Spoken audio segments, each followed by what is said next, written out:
লাইভে এসে আমি কি বলবো আপনি আমার রাজনীতি শিখিয়ে দিবেন? রাজনীতি আপনাকে না আপনি এভাবে বলতে পারেন না। আপনি কেন আমাকে আপনি বক্তব্য শেষ করুন। আপনি যদি মনে করেন যে আমরা রাজনীতি আমাদের বক্তব্য শেষ করার ব্যাপার না। আপনি কেন আমাকে বারবার রাজনীতি আপনি আমার চেয়ে অনেক আগে করেন। আপনি তো না রাজনীতি বয়স আমি আপনাকে থামাইছি। আপনি বলতেছেন রাজনীতির অভিজ্ঞতা রাজনীতি বয়স আপনার কত? ভাই রে আপনি অপেক্ষা করুন। ছাত্র রাজনীতি করে ছাত্র এই জায়গায় আমাকে কেন বারবার আজকে রাজনীতি একটা সংগ্রহ সেক্রেটারি আপনি বলবেন আপনাকে শিখাবো। রাজনীতি শিখা তো শেষ নাই। আপনি শিখবার সময় আছে। আমি সবটা আমাকে শিখাতে পারেন না। এই উপদেষ্টাদের মধ্যে শুধু দুইজন উপদেষ্টার কথা বলি, নাম বলবো না। দুইজন উপদেষ্টাকে বিভিন্ন সময় আমি ফোন দিয়েছি যে আমাদের প্রোগ্রামে একটু আসেন, বক্তব্য রাখেন অতিথি হিসেবে।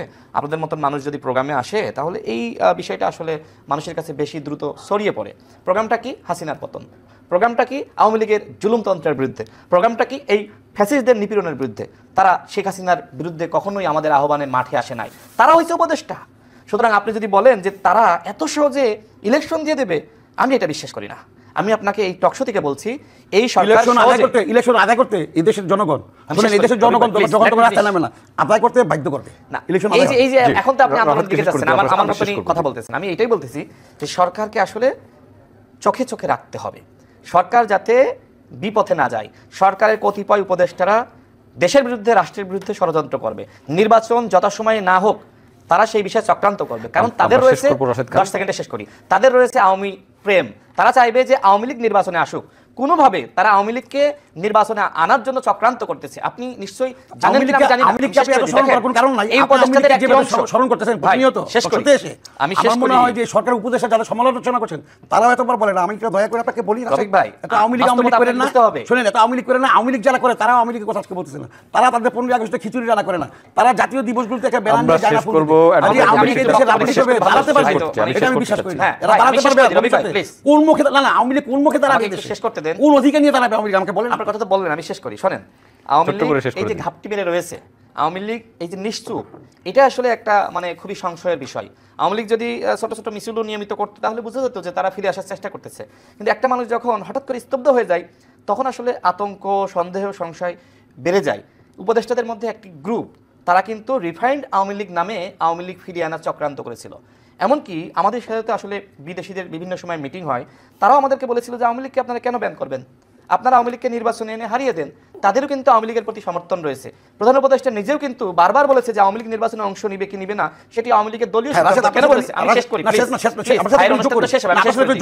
আওয়ামী লীগকে ব্যান করা না করার পক্ষে আমিও ছিলাম না। আপনাকে আমাকে যদি বলেন আমি শেষ করি, আমি বলবো যে আওয়ামী লীগ এমনি শেষ হয়ে গেছে, ভালোভাবে পৌঁছাবে না। আওয়ামী লীগ এমনি শেষ হয়ে গিয়েছিল। আপনিও ফেসিবাদ বিরোধী শক্তি, আমিও ফেসিবাদ বিরোধী শক্তি, এখানে কাউন্টার দেওয়ার কিছু নাই। আমি কোনো খারাপ কথা বলতেছি না, এই ধরনের কথা আমি সবসময় বলি। তো আমি যেটি বলছিলাম যে আওয়ামী লীগকে ফিরিয়ে আনার ব্যাপারে প্রধান উপদেষ্টা নিজেও তার বক্তব্যের মাধ্যমে আমার কাছে মনে হয়েছে যে আন্তরিক, রিফাইন্ড আওয়ামী লীগ। এবং এই উদ্দেশ্যে কিন্তু সাবের এবং মান্নানকে জামিন দেওয়া হয়েছিল। এবং এই যে সাবের এবং মান্নানকে সামনে রেখে মূলত রিফাইন্ড আওয়ামী লীগ গঠন করতে চেয়েছিল।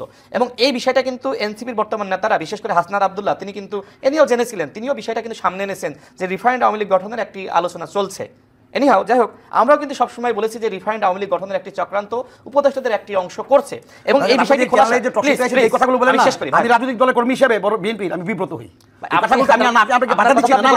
আমি বিব্রত হই। আপনি যে কথা শেষ করে দেই, না এই কথাগুলো খুব বিব্রত শেষ করি ভাই। না আপনি যে বলেন যে ভিতরের কথা আওয়ামী লীগের, এগুলো দেশ জাতীয় কিন্তু জানে না, এগুলো বিব্রত করার কথা। বিব্রত করার কথা বলবেন না। আপনি না আমি না একটা জাতিকে বিব্রত করার কথা। সাথে আমার আপনার কথা জানো না, আপনি বিব্রত যে আপনার টেবিল টকে বললেন আপনার ঘরে, আপনার রাজনৈতিক অফিসে, আপনার অফিসে আপনি চ্যানেলে আইসা ভিতরের কথা কিন্তু বিএনপির অন্যদের দেশে আচরণ আপনার মত ওইটা না। আপনি কিভাবে কথা বলতেছেন? না এটা আপনাকে যদি প্রশ্ন করি যে কোথায় কোথায় আলোচনা হচ্ছে, আপনি এইভাবে কথা বলতেছেন কেন ভাই? টকশোতে আমরা রাজনীতি আমরা আপনি এইভাবে আমার কথা বলতেছেন মান্নান কারখানা না। আপনি যে আওয়ামী লীগের মতন style authenticity what is this ভাই? না না অথেন্টিসিটি আমরা কি উড়ে এসে জুড়ে বসছি?